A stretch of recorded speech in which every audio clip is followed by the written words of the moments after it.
here wants elected officials to vote based on principles and convictions regardless of the consequences, regardless of whether they'll lose their committee chairmanship, their special perks in Washington, D.C., or their class presidency?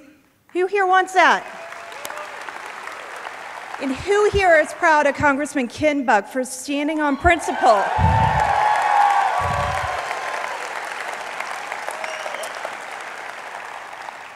I'm proud of Ken Buck and the others who stood on principle and faced consequences in the last 2 weeks, like Mark Meadows, Trent Franks, Cynthia Loomis, and Steve Pierce.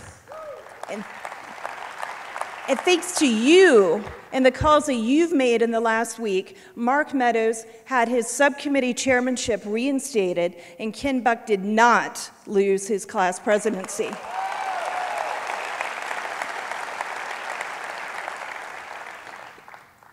It is a pleasure to be with you who elected a principal fighter like Ken Buck to Congress. Thank you so much for having me here tonight.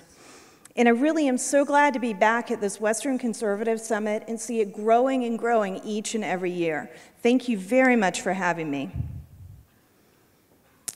Knowing many in Congress were depending on the courts to save ourselves rather than leading the way to the future we envision, it's clear we need more elected officials like Ken Buck and Mark Meadows who are willing to stand and fight and vote based on constitutional principles and to lead our country. And in light of the Supreme Court decision yesterday, many of the emails I'm seeing and the conversations I'm hearing are ones of defeat and fear that things are never going to get better. For the last 6 years, our side has been defined in negative terms because most of the time it seems we've been working to stop bad things from happening. We organized during the stimulus fight and opposed it. We fought against bailouts. We fought as hard as we could to prevent the Affordable Care Act from being law. And then we fought to block funding for it. And most recently, we fought to stop the president's executive amnesty. So much of it is negative. We're always fighting against something. It's exhausting. Sometimes it's hard to see any positive when we have to fight so hard. But we've also had some wins. In fact, we've had an astonishing number of election victories. At the state level, conservatives have taken over many state legislatures. Consider this: Republicans now control 68 out of the 98 partisan state legislative chambers in this country. 68 out of 98. That's actually the highest number in the history of the Republican Party. And that's a direct result of Tea Party activism and Tea Party influence.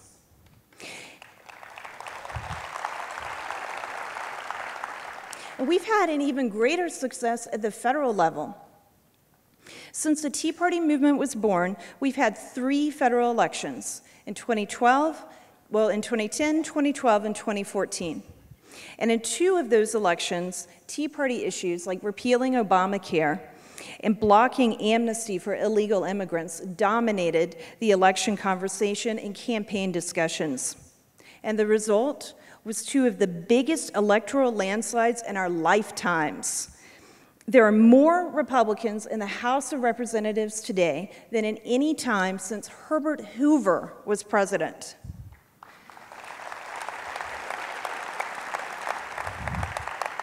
On the other hand, there was one recent election where our issues and our agenda did not dominate the campaign conversations. In 2012, Republicans nominated Mitt Romney for president. He did not talk about our issues, and we all lost. There's a simple message there. So simple, even a reporter at the New York Times can understand it. Tea Party issues win. And the Tea Party agenda is a winning agenda.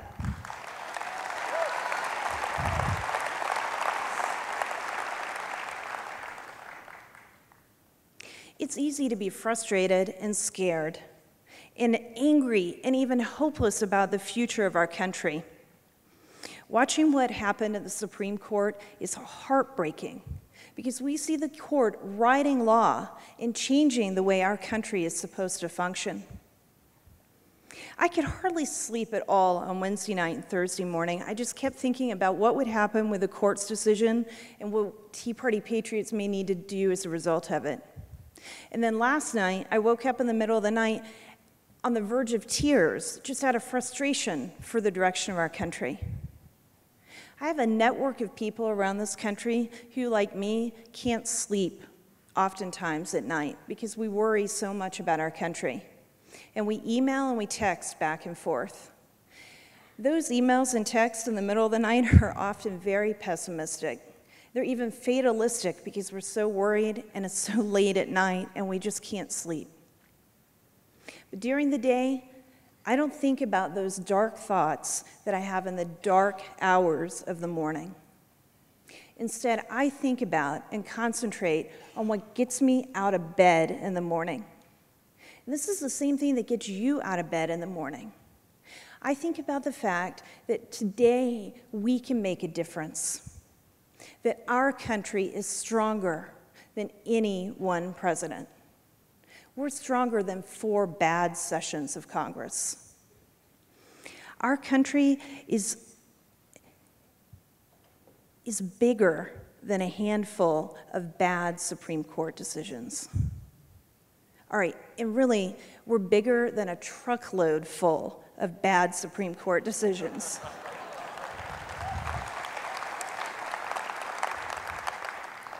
We're determined to live free. And we're determined to make sure that we leave a free country, a prosperous country for the next generation. That's why you're here. Our country and our freedom are more powerful than those who are chipping away. No, they're hacking away at our freedom. But I have faith that our country will survive this. I envision a better future for our country. Close your eyes for just a minute. I want you to imagine this with me. An America where parents and teachers decide how best to teach their children, and federal funding isn't tied to Common Core standards.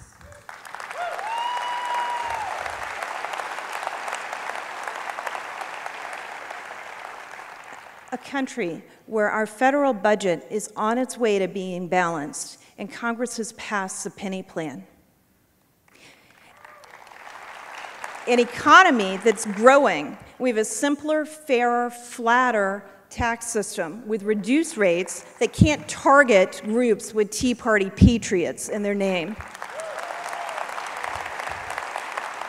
Our borders are secure, and we've enacted term limits for Congress, and we have quality health care at truly affordable prices because we've repealed Obamacare.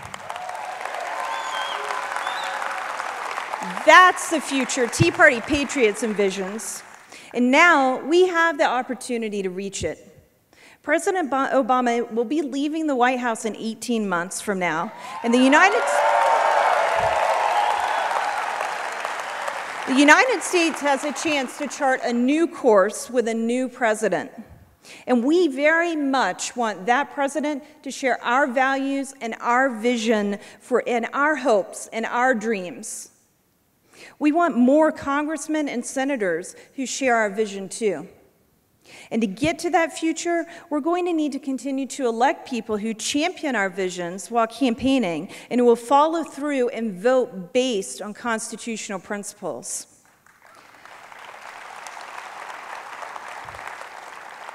Now, even with more of the right people in office, even with the historic majorities that Republicans enjoy right now, it's become clear to us that the underlying problem is that the pressure in Washington to do the wrong thing is immense.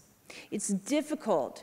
Sometimes it's nearly impossible for even the good men and women in Congress to do the right thing. Relying on electing the right people is not enough. There is one more step.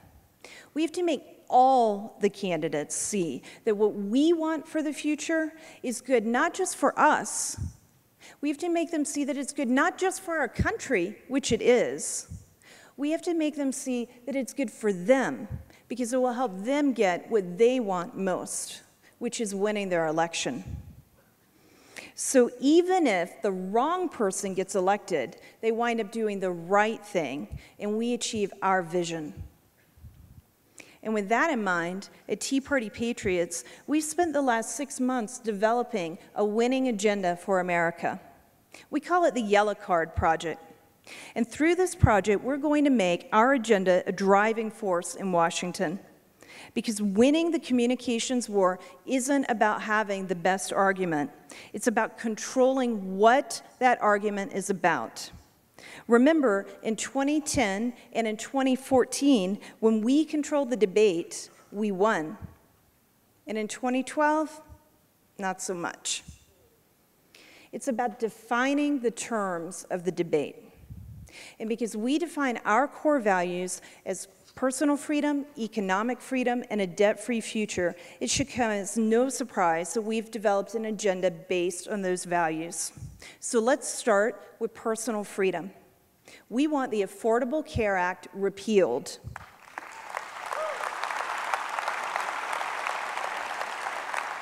This law does more to destroy personal freedom than any law enacted in my lifetime.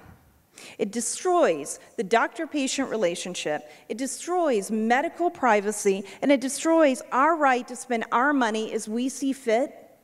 And worse than all that, it doesn't work. And then you top it off with the fact, which most Americans are shocked to learn, that Congress enjoys a special one-of-a-kind exemption from Obamacare that no other American is entitled to. We need to repeal the congressional exemption. And we need to do it not just because it's the right thing to do, but because it will increase the pressure inside the congressional offices. Republicans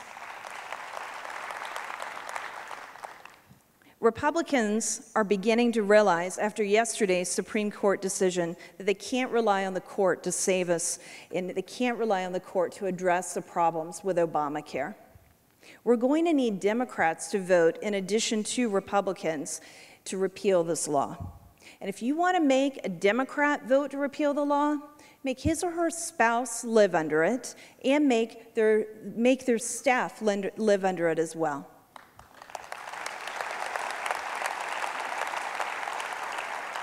Now, what about economic freedom?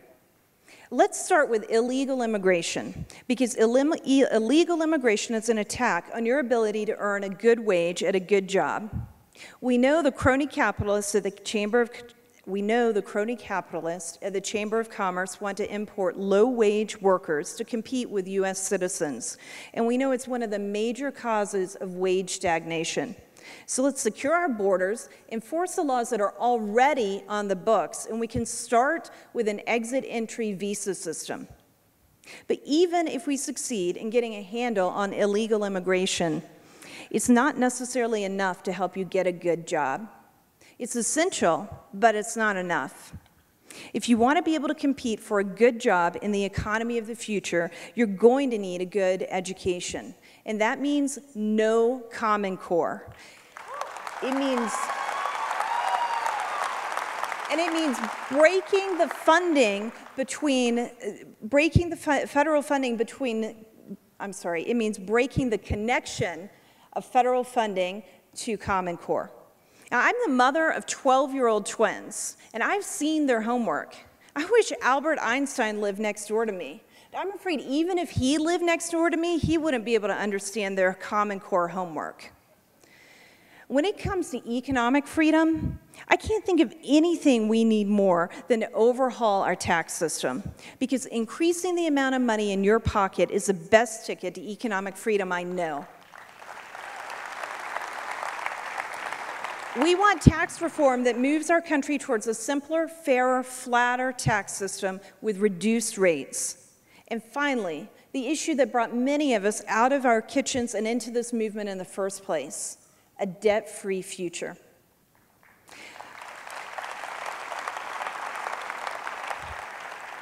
Our debt is more than $18 trillion. It's nearly $60,000 for every man, woman, and child in this country. It's clear we need a balanced budget amendment so we can tie Congress's hands.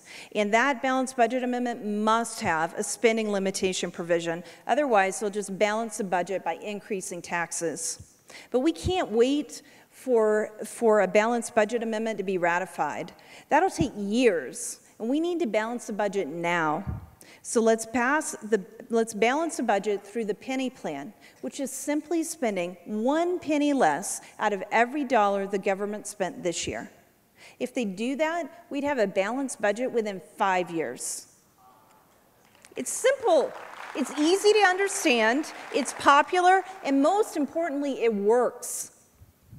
And if you really want to get a handle on the national debt, you have to get a handle on Washington, or you have to get a handle on Congress. The culture of Washington is so corrupt that research shows the longer you're in Washington, the more money you spend. It's that simple. The solution? Let's not let them stay that long. Let's pass a constitutional amendment establishing term limits.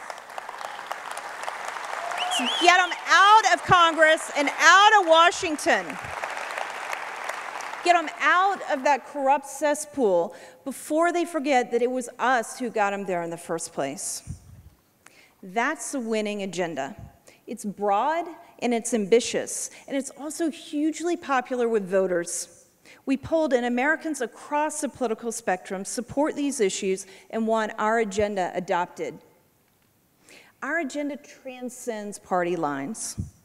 And our success depends on getting support from both sides of the aisle. Milton Friedman once said, I do not believe that the solution to our problem is simply to